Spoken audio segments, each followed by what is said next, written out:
Puji nama Tuhan, selamat pagi Bapak Ibu. Shalom. Bagaimana kabarnya Bapak Ibu? Puji Tuhan.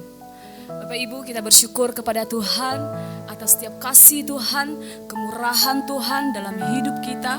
Satu minggu kita boleh melewatinya dengan penuh sukacita. Dan hingga pada saat ini kita boleh kembali berkumpul beribadah kepada Tuhan. Bapak Ibu, saya mengajak kita semua untuk merenungkan kasih Tuhan. Mari kita muliakan nama Tuhan, sebab Dia yang layak dipuji. Mari kita pujikan pujian ini untuk mengagungkan nama Tuhan, mulia bagi anak domba.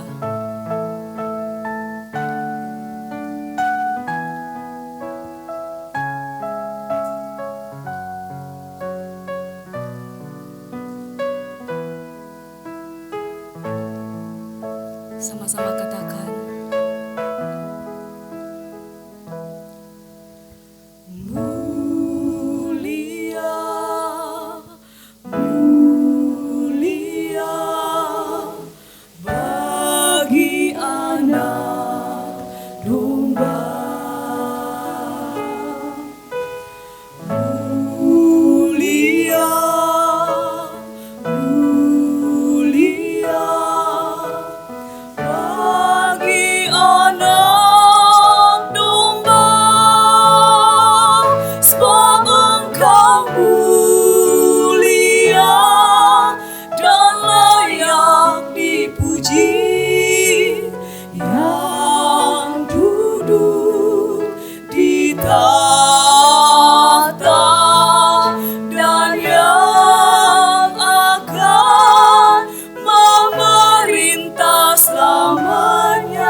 Puji yang duduk di tanah.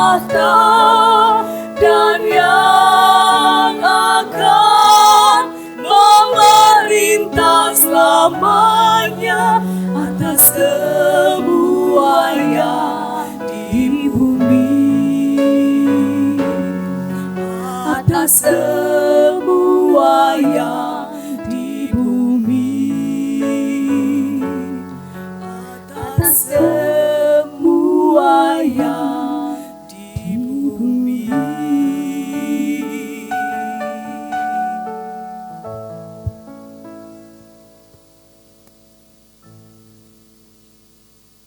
Mari kita berdiri bersama-sama.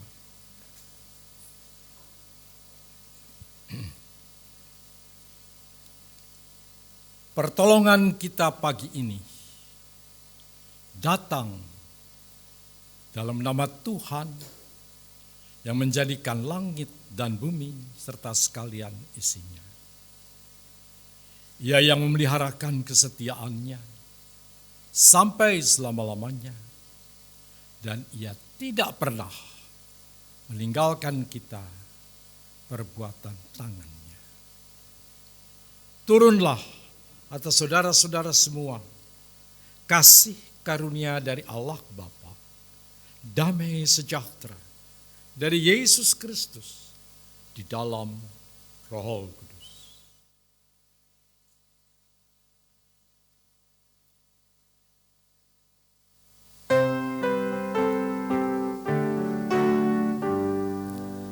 Hormat bagi Allah Bapa, hormat bagi anaknya, hormat bagi Roh penghibur ketiganya yang esa.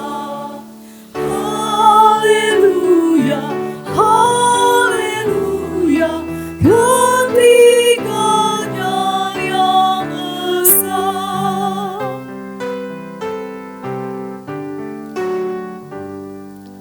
Hormat bagi Raja Surga, Tuhan umat manusia. Hormat bagi Raja Salam di seluruh dunia. Haleluya, haleluya, di seluruh dunia. Mari kita berdoa. Segala puji syukur, hormat hanya bagi kemuliaan nama-Mu ya Tuhan. Tiada henti-hentinya kami bersyukur dan berterima kasih Tuhan atas segala berkat kemurahan Tuhan di dalam hidup kami Tuhan. Di mana saat ini kami ada sebagaimana kami ada, itu bukan karena kuat, gagah dan hebatnya kami Tuhan, tetapi melainkan itu semua belas kasihan Tuhan dalam hidup kami pribadi lepas pribadi. Bapa di dalam kerajaan surga, ampuni segala dosa pelanggaran yang telah kami perbuat Tuhan Yesus hari-hari sebelumnya, bahkan detik ini Tuhan, baik di dalam pikiran kami, hati kami, tutur kata kami, dan terlebih perbuatan kami Tuhan. Mari Tuhan Yesus Engkau ampuni setiap kami ya Bapa. Biarlah hidup kami Tuhan Yesus boleh layak sepenuhnya di hadapan Tuhan.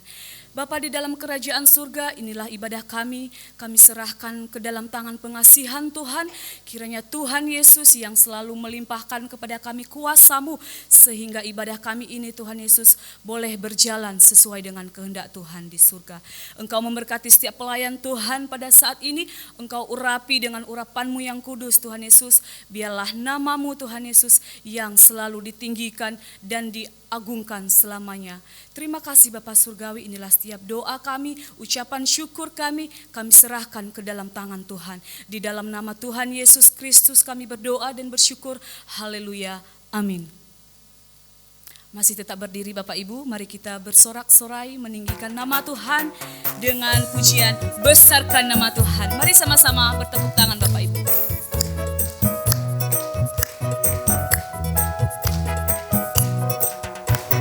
Besarkan nama Tuhan, pujilah Dia. Kemurahan-Nya besar, tiada terkira. Aku tak dapat balas betapa besar kasih-Nya. Oh, besarkanlah namanya. Besarkan nama Tuhan, pujilah Dia. Kemurahan-Nya besar, tiada terkira. Aku tak dapat balas betapa besar kasih-Nya. Oh, besarkanlah namanya. Tuhan yang ajaib, Tuhan yang kuasa, Tuhan yang menolong hidupku. Tuhan yang ajaib, Tuhan yang kuasa, jiwaku ditebus oleh-Nya.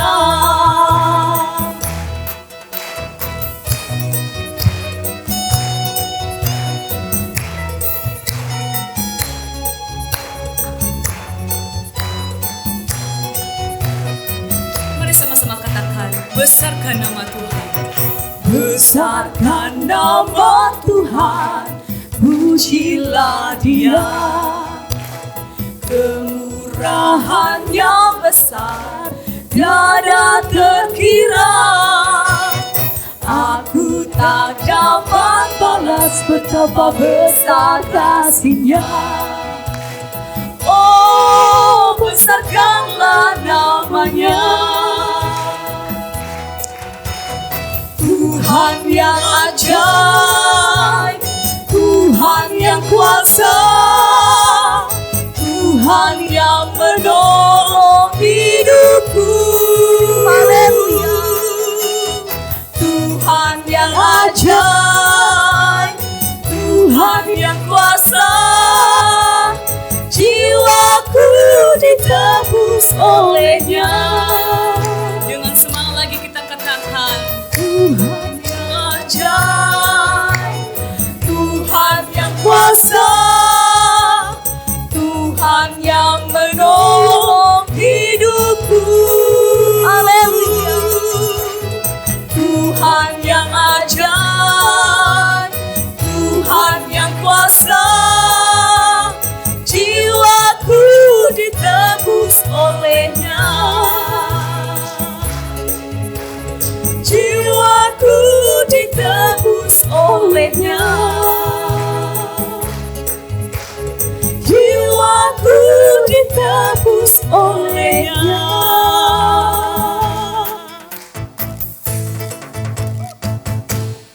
persilakan duduk kembali. Baik, sebelum kita mendengarkan firman Tuhan, mari kita saksikan persembahan pujian dari anak STT Excelsius kepada saudari, dipersilakan.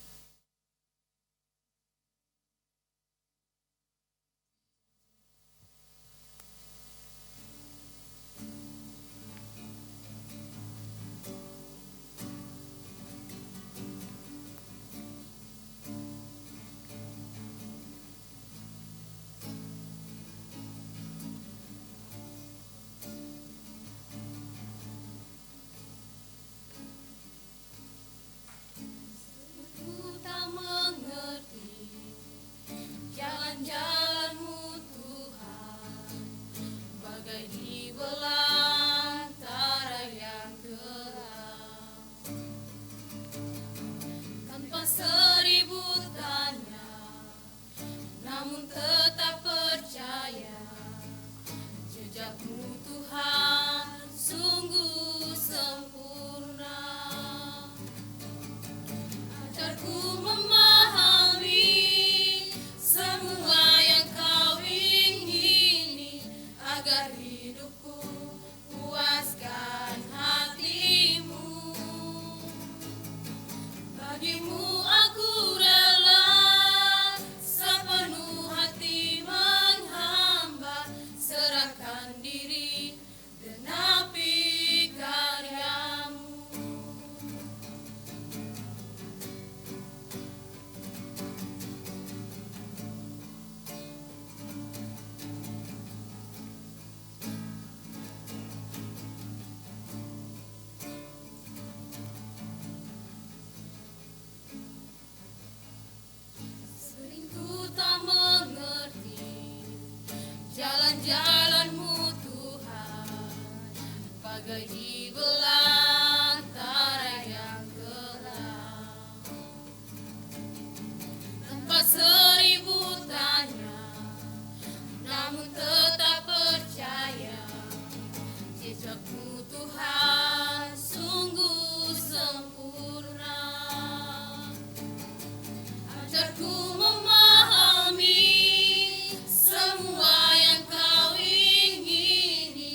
terima kasih persembahan pujiannya. Dan saat ini mari kita siapkan hati kita untuk mendengarkan kebenaran firman Tuhan yang akan dibawakan oleh hambanya.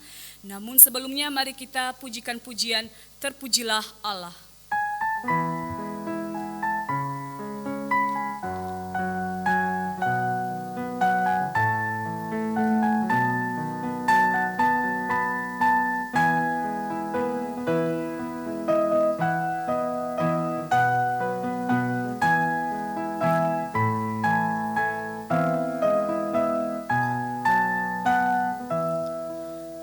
Terpujilah Allah, hikmatnya besar, begitu kasihnya untuk dunia cemar, sehingga diberilah putranya kudus, mengangkat manusia serta menebus. Pujilah, pujilah, buatlah dunia bergemar, bergemar, mendengar suaranya. Dapatkanlah Allah demi putranya, dipuji padanya sebab hikmatnya.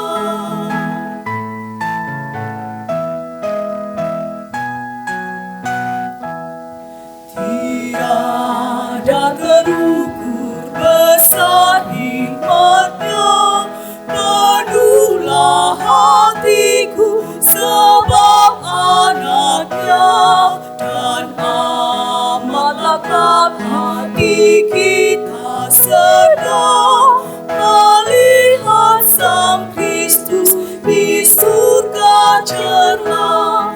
Pujilah, pujilah, buatlah dunia bergemar, bergemar, mendengar suaranya.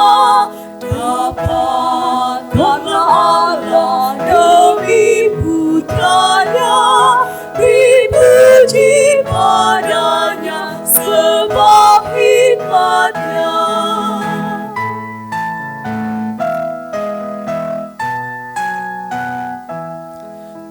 Terpujilah Allah, hikmatnya besar, begitu kasihnya untuk dunia cemar, sehingga diberilah putranya kudus, mengangkat manusia serta menebus.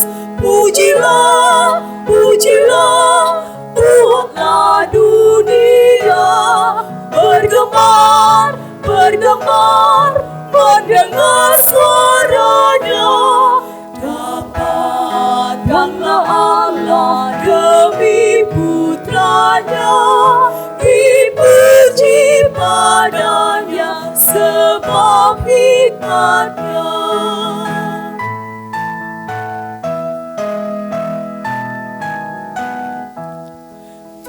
Tiada terukur besar hikmatnya, penuhlah hatiku sebab anaknya, dan amat akrab hati kita senang melihat Sang Kristus di surga cerah. Pujilah, pujilah, buatlah dunia bergemar, bergemar, mendengar suaranya. Dapatkanlah Allah demi putranya, dipuji padanya sebab hikmatnya. Mari sama-sama bangkit berdiri. Pujilah, pujilah, buatlah dunia bergemar, bergemar, mendengar suaranya.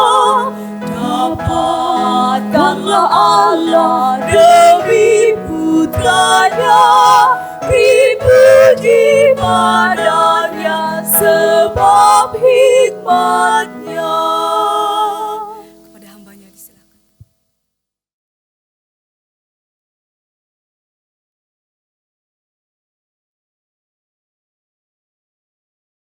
Mari kita berdoa.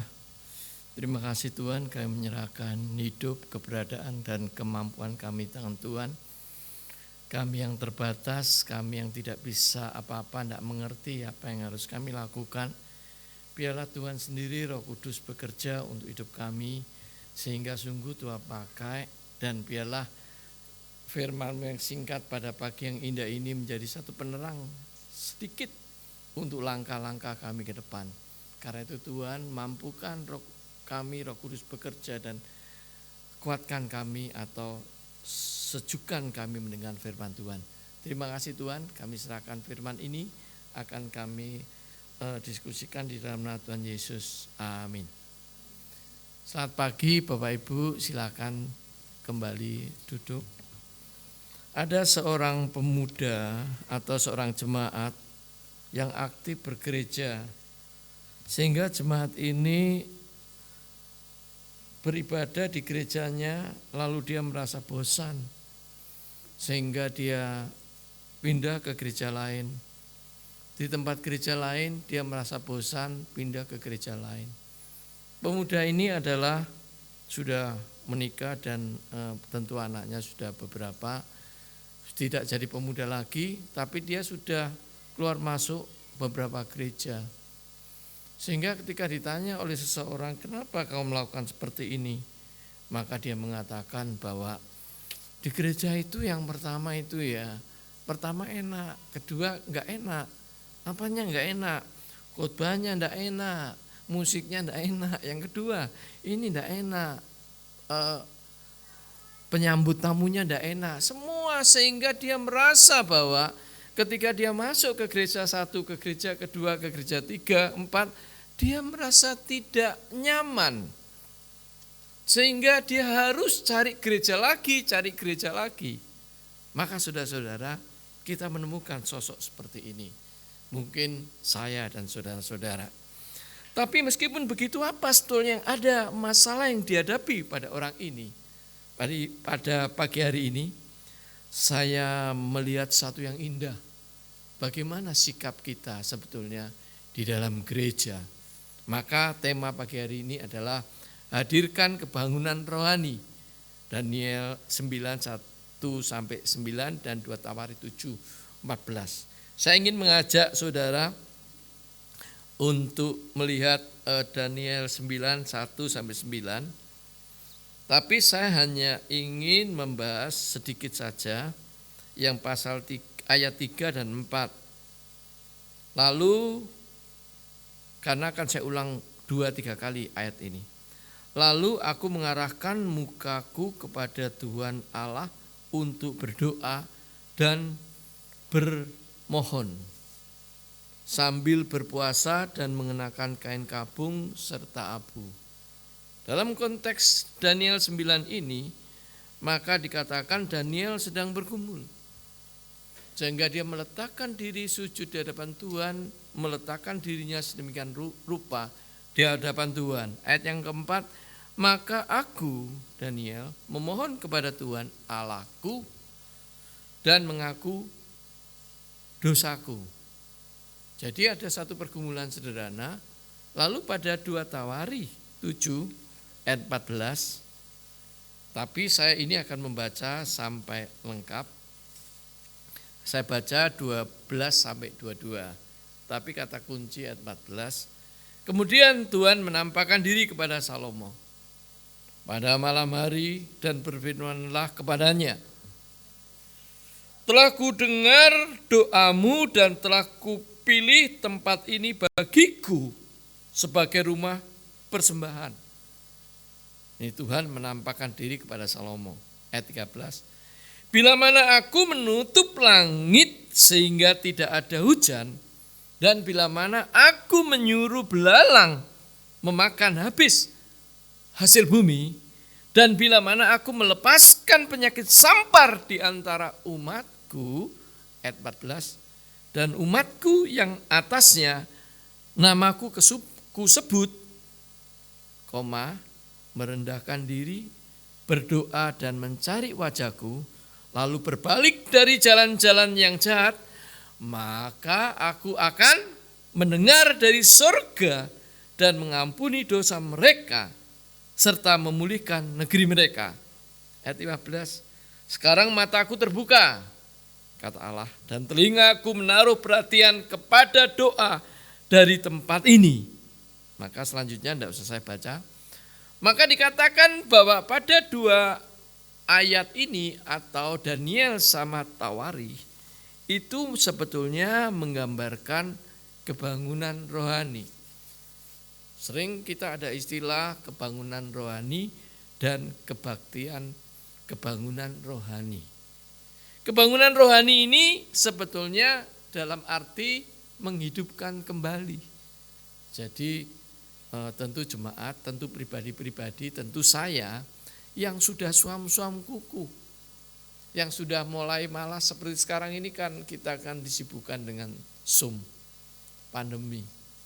Waktu pandemi kita tidak sungguh-sungguh beribadah, sambil minum, sambil ngopi, sambil urus anak, dengar, ikut ibadah. Seolah-olah tidak sungguh-sungguh. Lalu sekarang Tuhan kembalikan lagi untuk seperti ini. Bapak Ibu harus bangun pagi, siap-siap semua, sarapan pagi dulu, atau nanti habis ini kita makan siang di mana. Lalu naik mobil, naik sepeda motor menuju ke tempat ini. Lalu mulai beribadah. Jadi ada 2 suasana yang lalu pandemi itu sulit untuk bergerak keluar. Sekarang ada perubahan lagi. Kita suruh kembali yang lalu. Rasa-rasanya Bapak Ibu kalau orang tua itu gak kuat jalan, maaf Pak. Kakinya sudah gak kuat jalan. Rasa-rasanya kalau orang tua, aduh masih belum makan, nanti kepala saya pusing, sarapan dulu.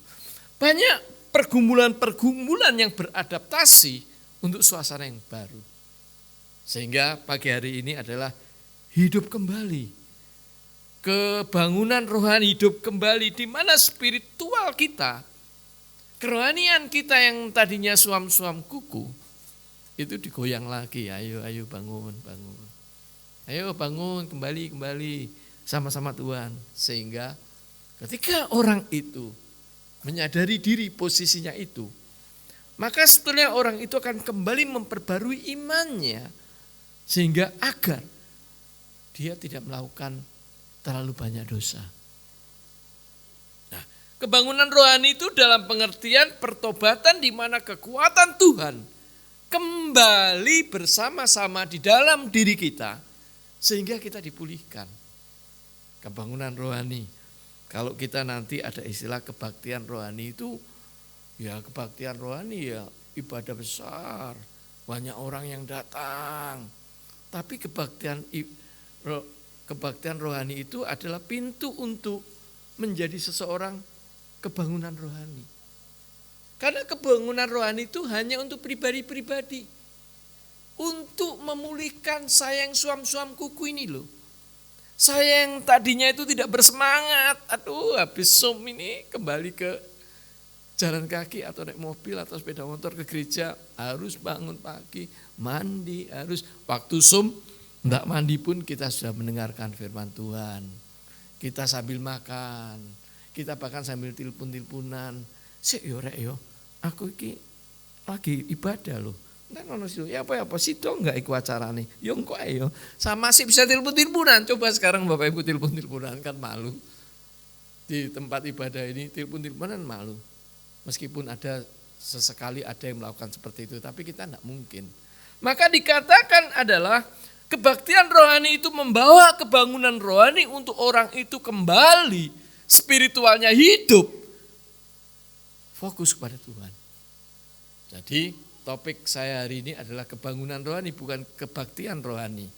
Jadi kebangunan rohani itu adalah mengingatkan kembali kita hadir di suatu tempat di gereja, kelemahan-kelemahan kita, ketidakmampuan kita, maka kita bersujud di kaki Tuhan dan meminta Tuhan pulihkan. Sehingga spiritual saya yang tadi suam-suam kuku kembali dibangun. Kembali dibangun. Nah, karena itu tema ini sungguh luar biasa menyatakan seperti ini. Kebangunan rohani itu ini sangat yang penting, bukan rencana saudara. Anak muda itu yang pindah-pindah gereja, di sana enggak suka, di sana enggak suka, di sana suka, enggak suka. Emangnya dia datang gereja itu untuk apa? Datang gereja itu untuk menghadirkan kebangunan rohani di dalam dirinya. Mengkikis suam-suam kuku, spirit yang lemah menjadi bangkit kembali. Sehingga seorang tokoh reformasi pernah mengatakan, kalau kamu ke gereja, tangkap firman-Nya, tangkap nyanyiannya, api itu akan membara di dalam hidupmu. Sehingga sepanjang minggu ini kamu membara karena firman itu yang hidup di dalam dirimu. Nah, inilah kebangunan rohani. Sehingga kebangunan rohani itu bukan rencana saya, tidak. Kalau orang Kristen itu memang datang ke gereja memang harus wajib. Tapi sebetulnya di Yesaya 47 ayat 13 mengatakan, engkau melakukan banyak rencana hingga lelah. Boleh kau buat rencana apa saja sampai lelah, silakan. Tapi Yesaya 48 ayat 3b dikatakan, Tuhan berkata, aku mengerjakan mendadak dan terjadi.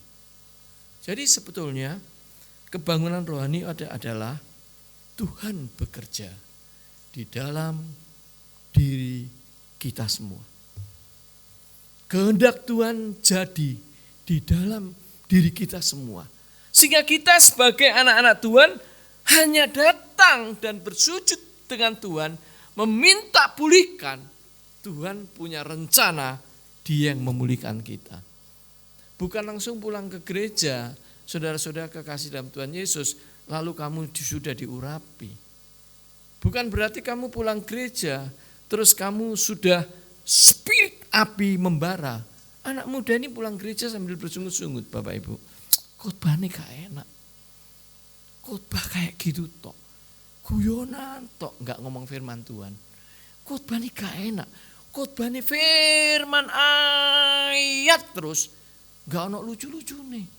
Mulai sambil sungut-sungut gak enak ya. Iku ya apa gereja di situ itu? Iki gereja ku enak guyonan. Setelah dia ngrungokno jemaatnya guyonan, dia bilang, kok guyonan terus ya? Ketawa terus. Mana firman Tuhan? Aku pulang seneng di ruangan itu. Setelah pulang, loh, aku itu mau saya ono masalah apa? Saya lagi bergumul sama Tuhan, minta bimbingan Tuhan. Kok saya pulang kok masih ada masalah saya? Kok masih ada masalah? Jalan, loh. Ya ampun, saya masih ada masalah nih. Ternyata di gereja itu tidak menjawab itu. Bukan karena gerejanya, Bapak Ibu. Tapi Tuhan punya rencana membangun spiritual saudara-saudara. Tugas kita itu hanya datang dan memohon agar Tuhan mengurapi kita. Bukan kamu datang langsung diurapi, tidak. Tapi kalau kamu main HP, kalau kamu main-main di gereja, kalau kamu guyon motivasinya berbeda, maka mana Tuhan mengurapi kita? Sehingga tipe-tipe pemuda ini kemanapun dia pergi ke gereja, 100 gereja pun selalu tidak pernah puas. Karena dirinya tidak dibangun. Karena Tuhan tidak berkenan membangun orang itu. Jadi sebetulnya kita ke gereja itu hadirkan kebangunan rohani di dalam diri saya Tuhan. Saya menyerahkan diri, saya bersujud, biarlah Tuhan, biarlah Roh Kudus bekerja. Layakkan saya Tuhan. Sehingga semua masalah yang dihadapi, sehingga problem-problem yang ada, maka dikatakan Tuhan selesaikan di tempat itu. Jadi berbeda, ini kebangunan rohani itu urusan kita masing-masing. Jadi Bapak Ibu jangan berpikir ya nanti pulang terus masalahmu selesai, tidak. Kalau Tuhan memang jamah saat ini, masalahmu akan selesai. Kalau Tuhan tidak jamah, masalah saya pun tidak selesai Pak. Saya pindah gereja, saya cari gereja manapun juga, masalah saya juga tidak selesai. Karena dimanapun Tuhan tidak menjamah hidup saya. Nah, karena itu dikatakan, sebetulnya ada satu cerita ketika Adam dan Hawa jatuh dalam dosa. Generasi Adam dan Hawa jatuh dalam dosa. Generasi pertama Kain dan Habil jatuh. Lalu generasi manusia semakin hari semakin jahat. Kapan terjadi kebangunan rohani di dalam generasi Adam dan Hawa? Itu terjadi pada Enos. Enos ini adalah kebangunan rohani di dalam generasi Adam dan Hawa. Generasi ketiga ini membangun. Sehingga ketika Set berumur 105 dan Adam berumur 905, itu Kejadian 5 ayat 4 sampai 6. Maka Enos dilahirkan. Enos lahir, maka Tuhan berkenan kepada Enos. Dan dikatakan Enos itu artinya lemah. Karena kelemahan, kerapuhan, ketidakmampuan Enos Tuhan pakai. Sehingga generasi berikutnya Tuhan bangun melalui Enos. Masih ingat kasus Ezra? Yerusalem dihancurkan. Masih ingat? Lalu bangsa Israel dibuang di lembah Efrat. Lalu Allah pulihkan. Nah, dibangunkan Yerusalem. Ezra salah satunya nabi ikut. Semua orang menangis. Nehemia 8 ayat 1. Mereka meminta kepada Ezra, ahli Alkitab itu, supaya ia membawa kitab Taurat, yaitu kitab hukuman yang diberikan Tuhan kepada Israel. Ketika Ezra membacakan kitab Taurat itu, semua Israel yang dari tempat pembuangan menangis. Dirinya dibangun oleh Tuhan. Hubungan dia kembali mesra kepada Tuhan. Hubungan dia bersama-sama dengan Tuhan. Ezra melakukan kebangunan rohani. Sehingga setiap orang dijamah satu persatu dan dipulihkan. Nanti ada mungkin dalam satu jemaat Ezra, gak enak Ezraiku waktu itu. Saya pindah aja cari pendeta yang lain masuk. Tidak ada cerita begitu. Semua dipulihkan. Kisah para Rasul, Roh Kudus hadir, semua orang diberi karunia Roh Kudus, misalnya, itu kebangunan rohani juga. Kalau Yesus mengajar 5.000 orang, apakah semua dipulihkan? Tidak, mereka berbondong-bondong ingin melihat. Tapi ada beberapa orang dibangun. Tapi banyak orang yang tidak dipulihkan oleh Yesus. Karena mereka tidak menyerahkan diri dan Allah tidak berkenan kepada orang itu. Jadi Bapak Ibu, ketika kau ke gereja, kalau engkau tidak menyiapkan dirimu, maka tetap Allah, meskipun engkau rajin ke gereja, Allah tidak berkenan untuk menyelesaikan persoalan hidupmu. Karena itu, ke gereja itu apapun gereja sedikit pun jemaatnya tidak penting. Yang penting kesiapan kita supaya Allah berkenan kepada kita. Sebetulnya ada satu cerita saudara kebangunan rohani ini. Pada tahun 740 sampai 742 itu gerakan pembangunan rohani pertama itu dimunculkan oleh Pistis. Pistis itu golongan orang-orang Eropa dan Amerika. Itu mereka menghidupkan gerakan kebangunan rohani yang nanti dikenal namanya evangelical. Tidak apa-apa saudara ya, saya cerita sejarah gini ya. Nanti kalau Bapak Ibu tidak tahu pokoknya dengar-dengar dikit aja. Nanti pasti ingat lagi kalau ada yang ngulang. Maka gerakan evangelical itu, gerakan orang yang cinta Alkitab itu, gerakan orang yang membaca Alkitab itu dia bangun dari gerakan kebangunan rohani oleh kelompok mulai muncul oleh kelompok golongan-golongan Pistis pada waktu itu. 1740. Nah, di dalam gerakan Pistis itu muncul 4 generasi, 4 gelombang.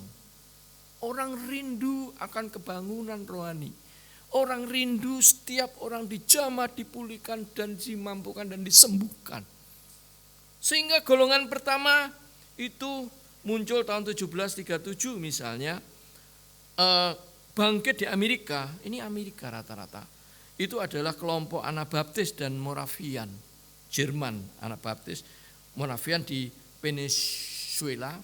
Itu mereka muncul gerakan kerohanian, tapi sebentar, jemaat tidak begitu lama berapi-api, lalu dikembangkan oleh namanya Theodor, seorang mistis juga dari Jerman.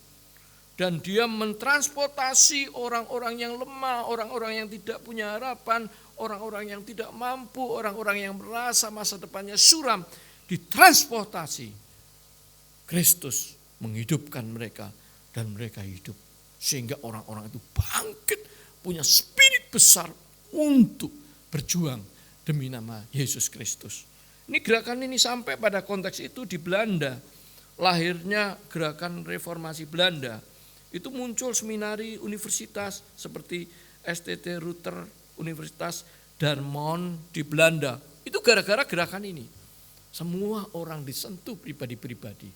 Tuhan bekerja, bukan dia yang bekerja manusia, tapi Tuhan bekerja kepada orang-orang itu sehingga spirit muncul, maka berapi-api untuk kuat melayani Tuhan. Gelombang yang kedua, gerakan rohani yang hebat pada tahun 1792 sampai 1876 dikuasai oleh Charles Fiennes. Ini orang hebat juga, dan dia membangun, dia merombak orang yang sudah frustasi, budak-budak itu sudah tidak ada harapan. Dia tidak ada harapan hidup di Amerika itu sebagai budak. Dirubah semua sama dia, dijadikan kekuatan, dijadikan bersama Kristus, berubah masa depannya, berubah spiritnya, dan Charles ini berhasil merubah seperti itu.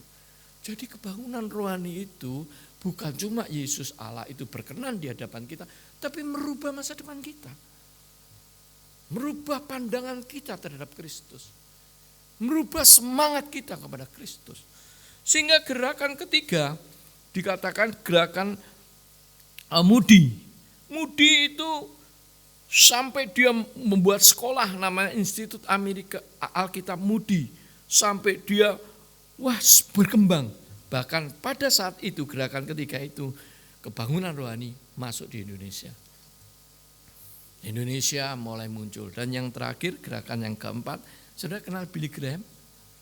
Yang almarhum yang usianya 100 meninggal lalu diarak dari Gedung Putih karena dia dianggap oleh penginjil hebat. Dia itu ahli KKR. Dan dia itu kalau KKR saudara itu bisa sampai 1-2 M, bukan ribu loh M di Korea. Sampai saya tidak percaya. Saya ke Korea saya lihat mana ada gedung yang bisa memuat 1, sekian M. Tidak ada. Gedung yang besar itu saya sudah masuk itu cuma 25.000. Saya masuk di gedung besarnya di Korea Seoul itu. Mana ada. Tapi Billy Graham itu buat contoh, ada bukunya. Ternyata di lapangan yang besar itu orang seluruh dunia datang ke situ untuk mendengarkan KKR Billy Graham.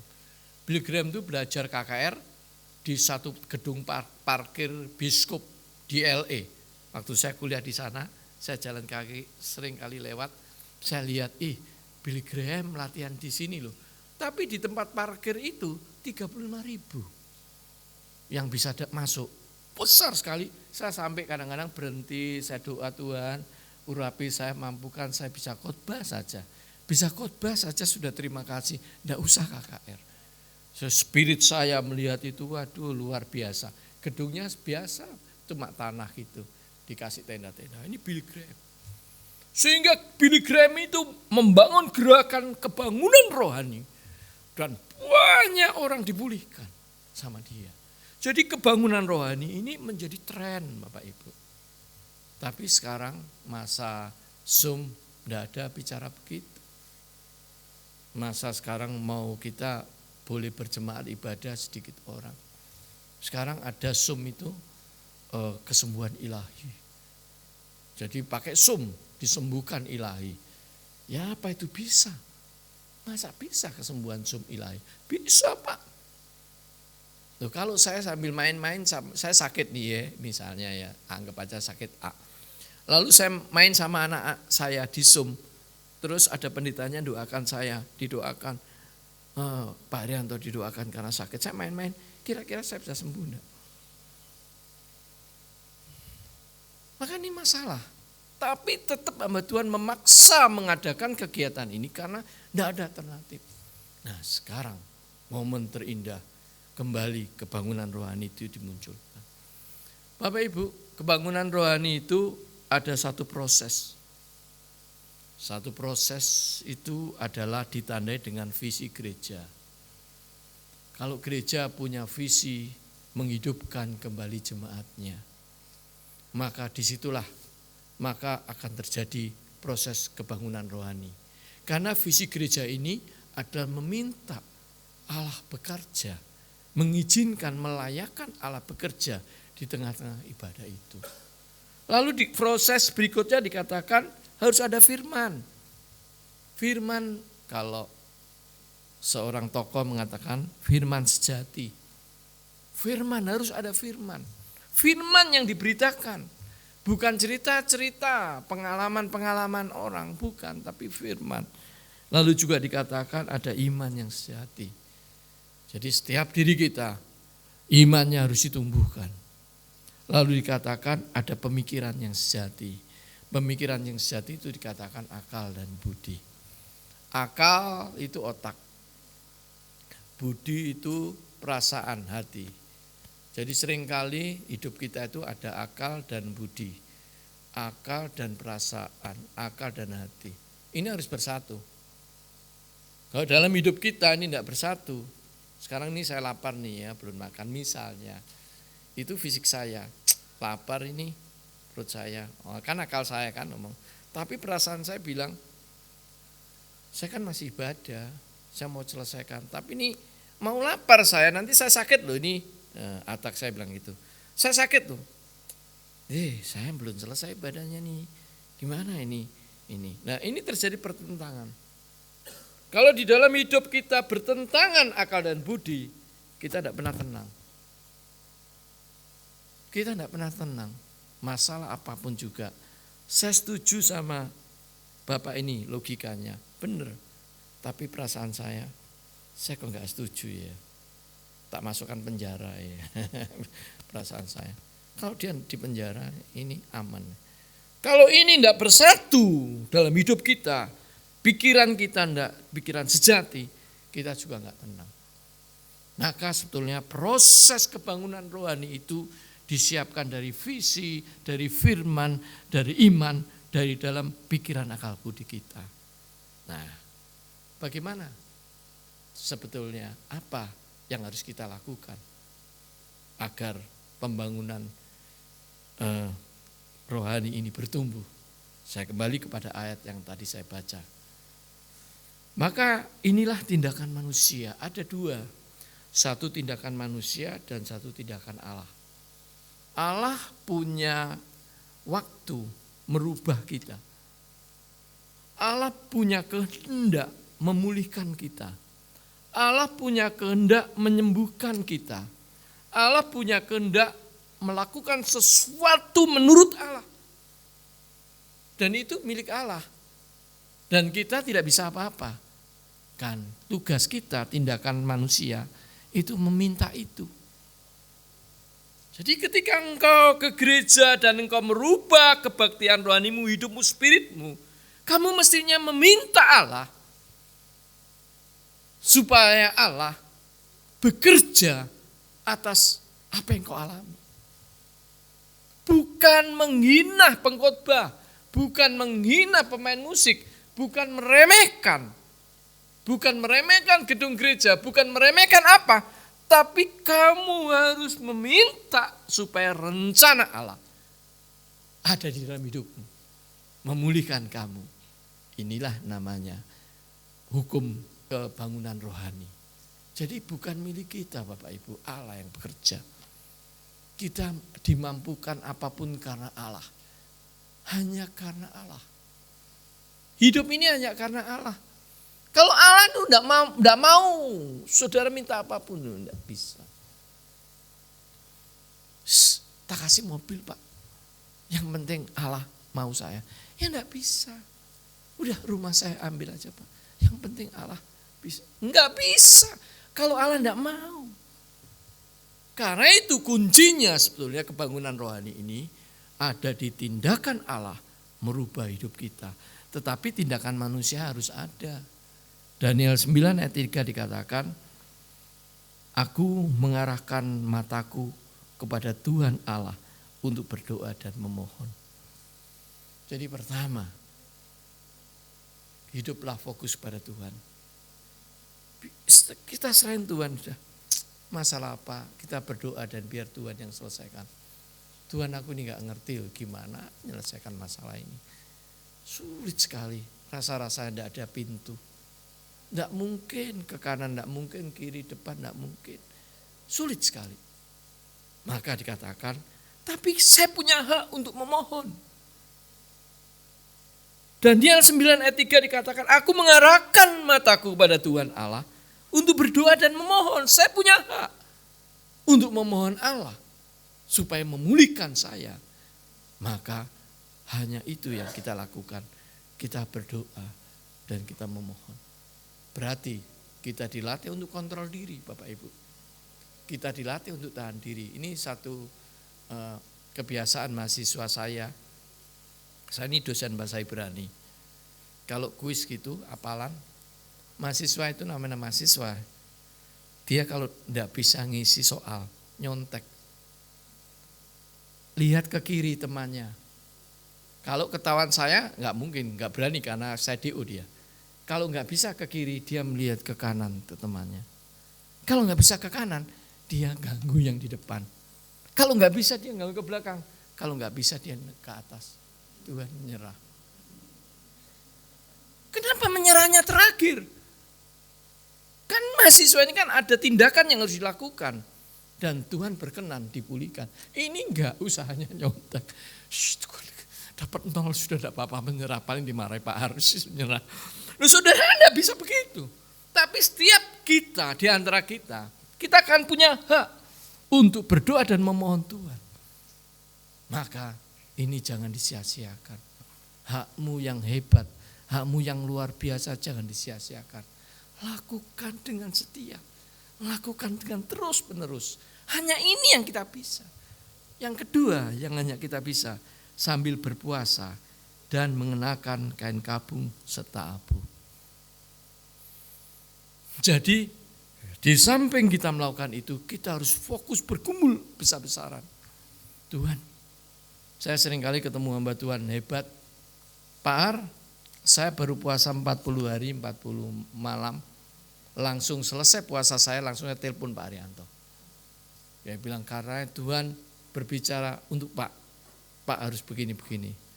Saya terima kasih Pak Pendeta. Terima kasih. Saya juga berdoa. Emang itu betul. Memang semua Tuhan yang tentukan. Tapi Tuhan juga berbicara kepada saya. Kepada saudara. Kalau saya bilang Bapak akan begini-begini. Seperti yang pengalaman yang lalu. Saudara-saudara, tanggal sekian bulan sekian, Yesus akan datang kedua kalinya. Waktu cuma tinggal seminggu. Maka mohon bapak-bapak, mobil, rumah, harta benda dijual semua. Setelah itu kita kumpul di Monas karena ada UFO, planet UFO-nya datang dari situ. Saya sudah minta izin Ahok waktu itu. Saya sudah minta izin Ahok loh. Wah, kayaknya dijual semua Bapak Ibu. Dia tongkrong pakai baju putih-putih, dia nunggu. Enggak ada apa-apa, malah masuk penjara. Nah, kasihan sekali. Nah, akhirnya maka dikatakan di sini ada satu pergumulan untuk melunakkan hati Allah. Itu pekerjaan yang sulit. Satu pergumulan yang hebat dikatakan sambil berpuasa dan mengenakan kain kabung serta berdoa. Lalu ayat yang keempat, maka aku memohon kepada Tuhan Allahku dan mengaku dosa. Jadi ketika engkau berdoa pada Tuhan, ketika engkau berkumpul kepada Tuhan, jangan lupa untuk mengaku dosa. Karena ini rahasia Allah berkenan di hatinya. Kalau kita mengaku dosa, Allah pulihkan Bapak Ibu. Bukankah dia telah mengatakan siapa yang ngetuk pintuku akan kubuka. Tapi kalau saya meminta bergumul dan berdoa sampai berapa, puasa sampai beratus-ratus hari, tapi saya tidak merasa berdosa, kayaknya salah deh. Mana manusia itu tidak berdosa? Kayaknya salah. Maka yang ketiga dikatakan, mengakulah dosamu. Sehingga kalau dalam ibadah seperti ini, saudara datang pertama, saudara berdoa. Saat teduh. Saat teduh itu saatnya mengutarakan mengaku dosa. Tuhan maafkan pagi hari ini saya banyak dosa. Saya akan mendengarkan ibadah perkataan-perkataanmu. Pulihkan layakan saya mau beribadah. Mengaku dosa. Waktu pulang, doa dulu saat teduh. Terima kasih Tuhan. Pulihkan. Saya akan merubah hidup saya.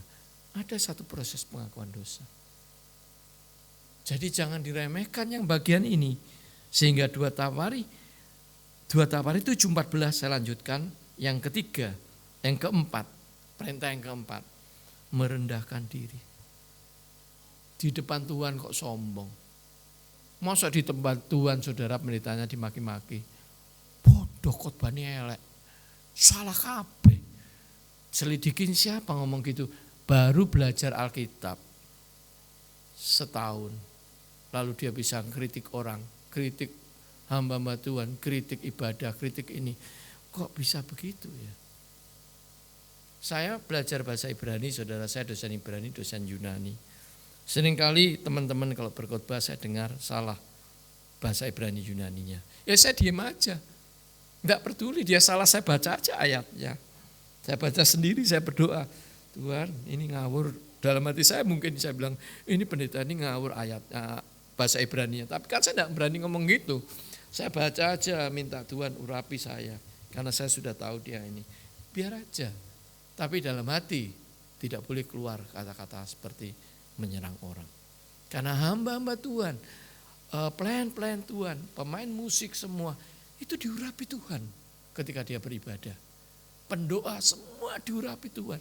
Ketika engkau melawan dia, maka Tuhan tentu saja tidak berkenan. Kamu kok sombong? Di rumah Tuhan loh, kamu sedang minta sesuatu sama aku. Mungkin Tuhan bilang gitu. Kamu kok sombong? Anak-anak saya kok kamu salah-salahkan semua. Ini salah, itu salah, itu salah. Sombong sekali kamu, ini di rumah saya loh. Kalau Tuhan bisa ngomong seperti itu, maka kita harus merendahkan diri. Biarlah Tuhan bekerja, pulihkan. Maka yang berikutnya berdoa dan mencari wajah Tuhan. Ini double seperti yang tadi. Yang terakhir berbalik dari jalan-jalan yang jahat. Jadi kalau sudah tahu selama ini saya berbuat jahat, rubah supaya tidak jahat. Janji Tuhan, saya tidak jahat. Saya dosa. Saya janji berubah. Melatih berubah. Sehingga dikatakan bahwa kebangunan rohani itu sebetulnya kata kuncinya adalah melatih iman saudara berkenan di hadapan Tuhan. Jadi di dalam gereja itu sebenarnya melatih iman supaya Tuhan berkenan di hadapan Tuhan.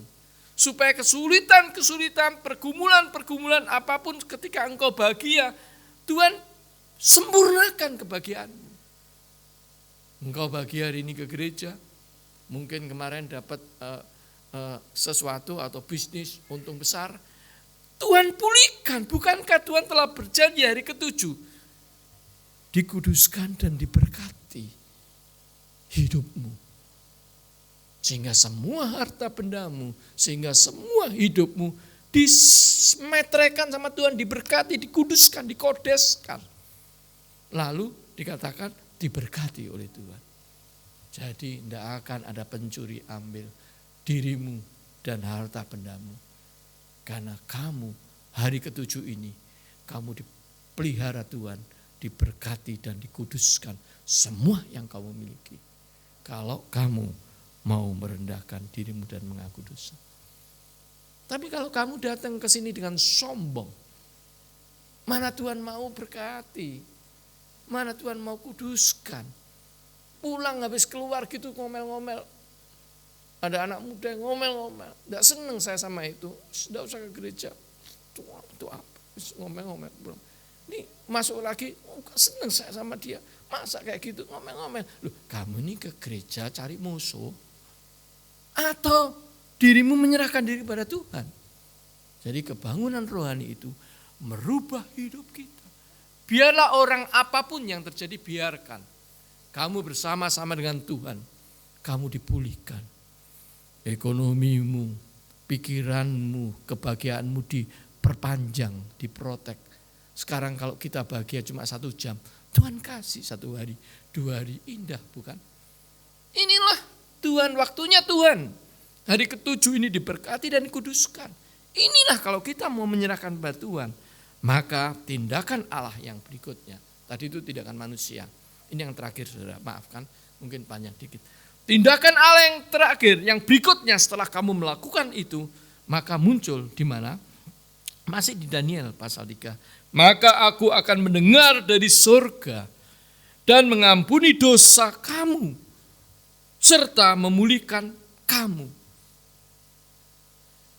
Bayangkan saudara, Allah mendengar apa yang kita gumulin di gereja. Kita bertobat, kita meminta ampun Tuhan, kita banyak persolatan. Tuhan mendengar dan dipulihkan. Dan diampuni. Yang kedua, yang 2 Tawari 7:15. Sekarang mataku, mata Tuhan terbuka.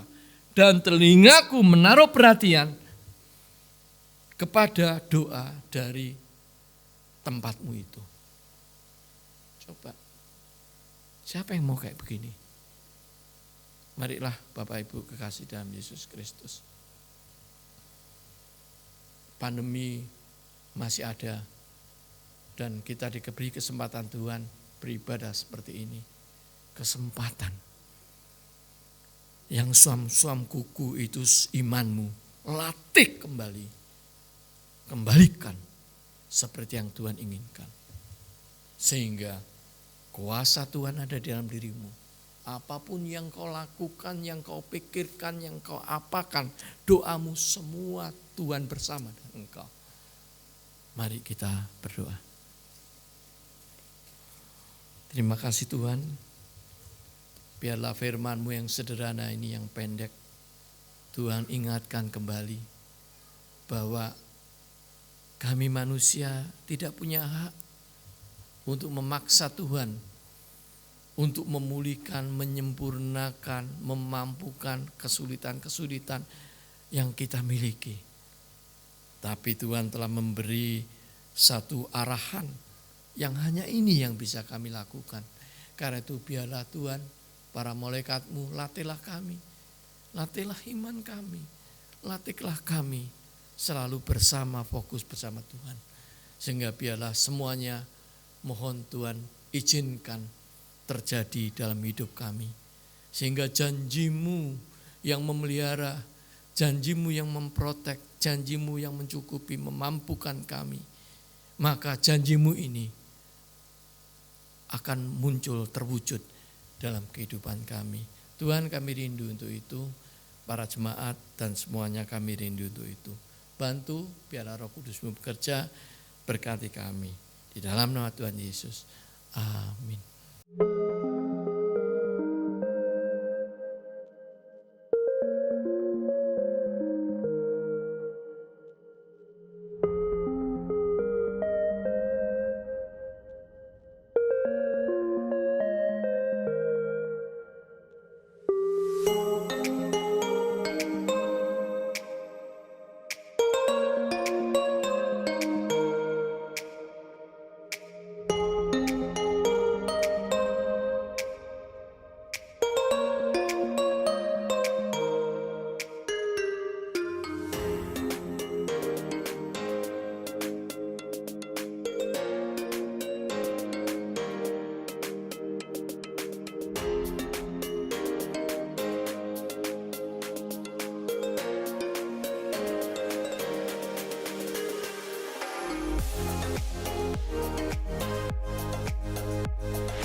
Shalom, selamat pagi Bapak Ibu Saudara yang terkasih di dalam Tuhan.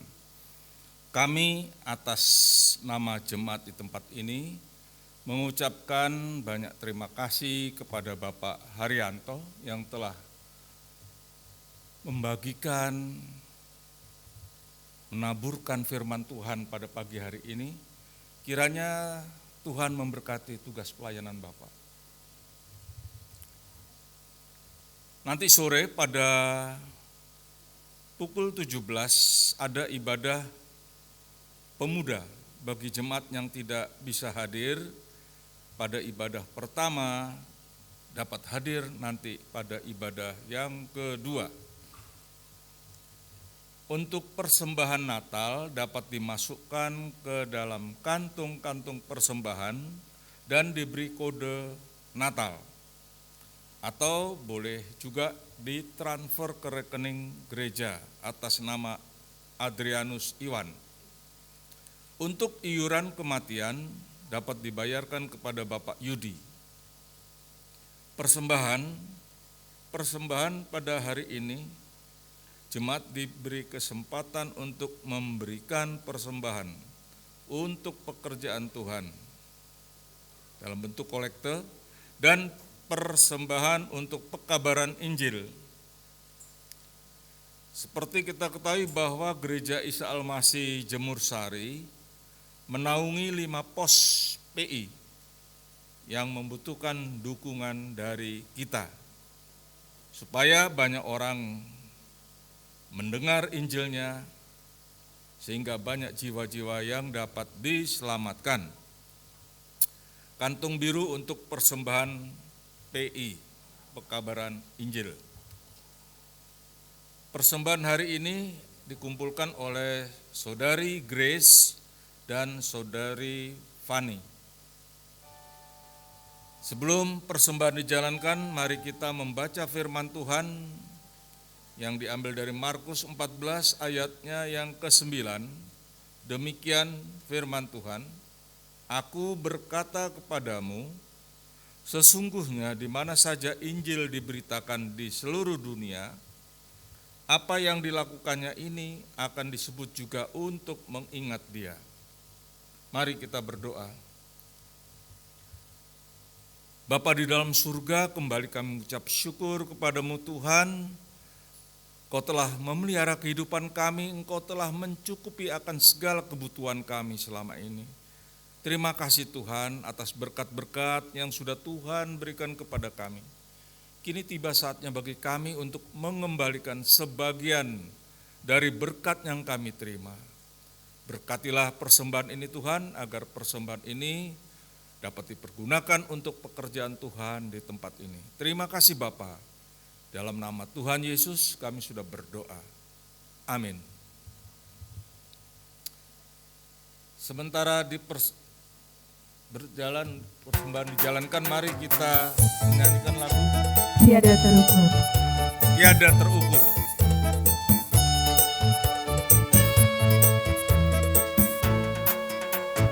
Tiada terukur besar kasih setiamu Tuhan, panjang dan lebarnya melebihi lautan, jauh tinggi mengatasi langit, dalamnya tak dapat ku selami. Kasih setiamu besar selamanya, kasih setiamu besar selamanya.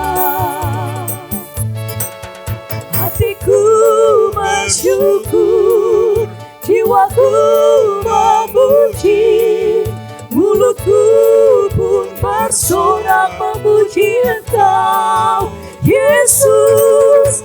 Ajaib perbuatanmu, besar anugerahmu, takkan berhenti ku memuji namamu. Tiada terukur besar kasih setiamu Tuhan, panjang dan lebarnya melebihi lautan, jauh tinggi mengatasi langit, dalamnya tak dapat ku selami. Kasih setiamu besar selamanya. Kasih setiamu besar selamanya. Hatiku bersyukur, jiwaku memuji, mulutku pun bersorak memuji Engkau, Yesus. Ajaib perbuatanmu, besar anugerahmu, takkan berhenti ku memuji namamu.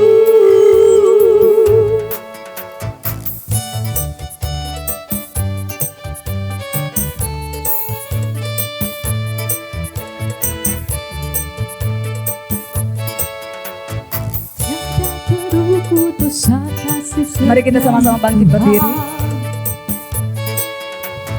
Panjang dan lebarnya melebihi lautan, jauh tinggi mengatasi langit, dalamnya tak dapat ku selami. Kasih setiamu besar selamanya. Kasih setiamu besar selamanya. Hatiku bersyukur, jiwaku memuji, mulutku pun bersorak memuji Engkau, Yesus. Ajaib perbuatanmu, besar anugerahmu, takkan berhenti ku memuji namamu. Kasih setiamu besar, kasih setiamu besar, kasih setiamu besar selamanya.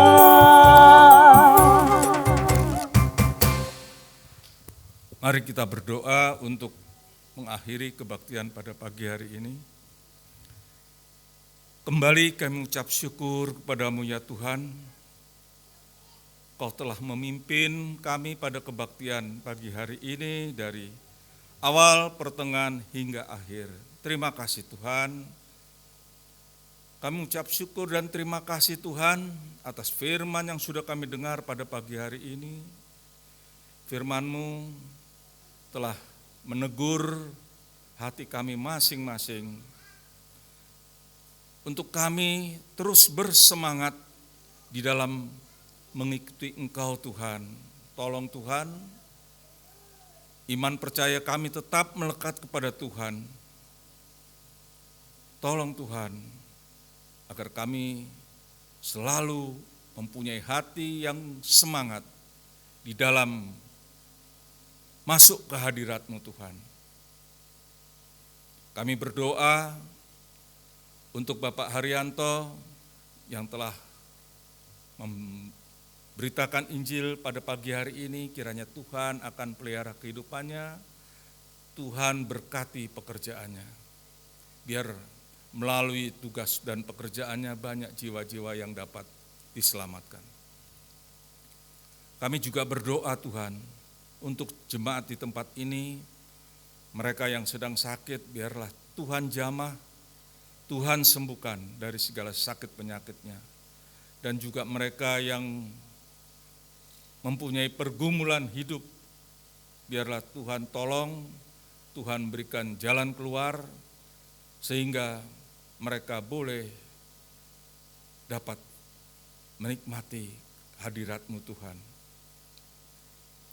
Bapa di dalam surga, kami juga berdoa untuk bangsa dan negara kami, di mana di beberapa tempat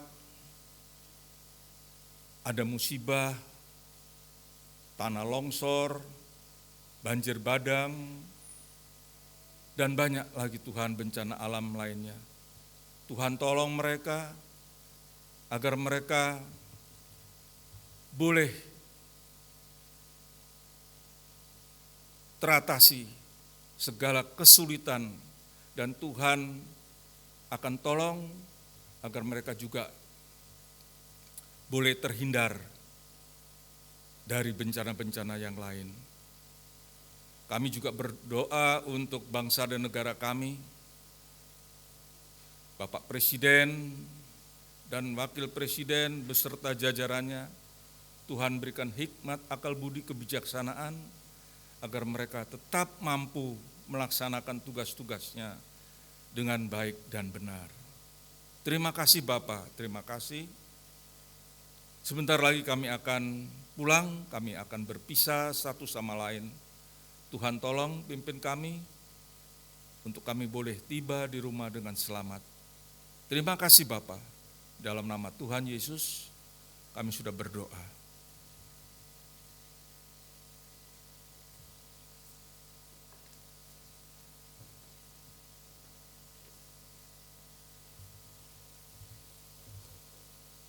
Arahkan pandanganmu kepada Tuhan. Tuhan memberkati engkau.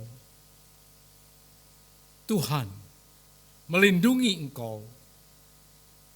Tuhan menyinari engkau dengan wajah-Nya dan memberikan kepadamu kasih karunia-Nya.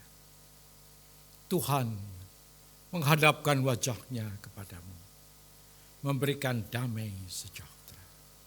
Sekarang pulanglah di dalam damai sejahtera dari Allah Bapa, di dalam kasih karunia dari Yesus Kristus, dan di dalam persekutuan dengan Roh Kudus, menyertai saudara-saudara semua, mulai saat ini sampai Yesus datang kembali. Bapa, terima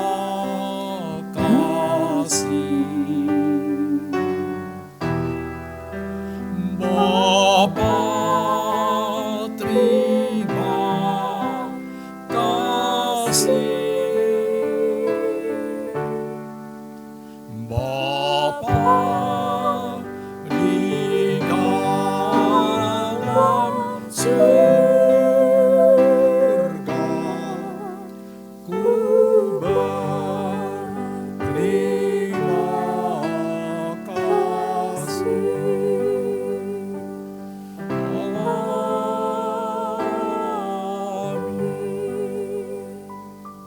Silakan duduk dan doa teduh.